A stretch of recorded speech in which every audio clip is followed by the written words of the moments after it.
Pope Francis condemns the Egypt attack, which comes less than 3 weeks before his visit to the country. Vatican correspondent Mary Shevlin continues our team coverage from Rome. I talked to her earlier today while I was at the White House. Mary Shevlin joining us now from Rome. Mary, what did the Pope say about the attack against Coptic Christians in Egypt?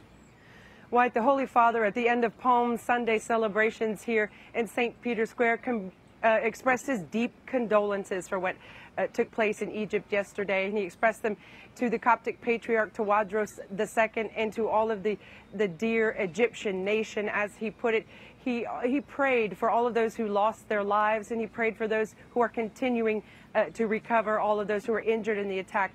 And then, Wyatt, he also prayed for the conversion of those who around the world would choose to spread terror and death. And he ended by praying for the conversion of anyone who makes or traffics in weapons. Mary, has the Pope considered canceling or changing his plans at all to visit the country? Why, that was the question on everyone's minds this morning. I spoke with the director of the Holy See press office, Greg Burke, who confirmed to me that the Holy Father's trip to Egypt will proceed as planned. We also heard from an archbishop who works in the Vatican Secretariat of State, who said these attacks are meant to sow fear, create a climate of fear. He said this will not put off Pope Francis's mission for peace.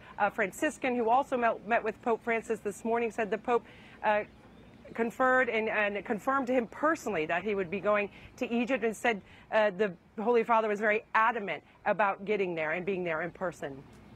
Well, let's talk about law enforcement now. Mary, are police around Rome and the Vatican increasing security in light of the attacks? They are, White. If you consider that the attacks in Egypt took place as Christians were celebrating Palm Sunday, beginning their Holy Week celebrations, and we've entered into Holy Week here in Rome, so the security presence is somewhat heightened. In and around St. Peter's Basilica, you see a greater military presence.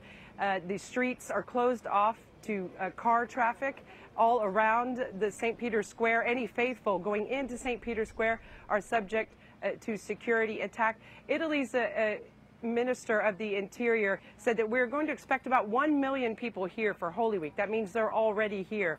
And he said that the struggle is trying to protect everyone without necessarily infringing on their rights as citizens. He said there will be extra surveillance, extra controls, but nobody's rights will be hindered. They want everyone to enjoy the Easter celebrations as much as possible. All right, Mary, well, for you and your Rome team, know that we are wishing you guys the best to stay safe, especially during this Holy Week. Mary Shevlin, our EWTN News Nightly Vatican correspondent. Thanks, Mary. Thank you, Wyatt.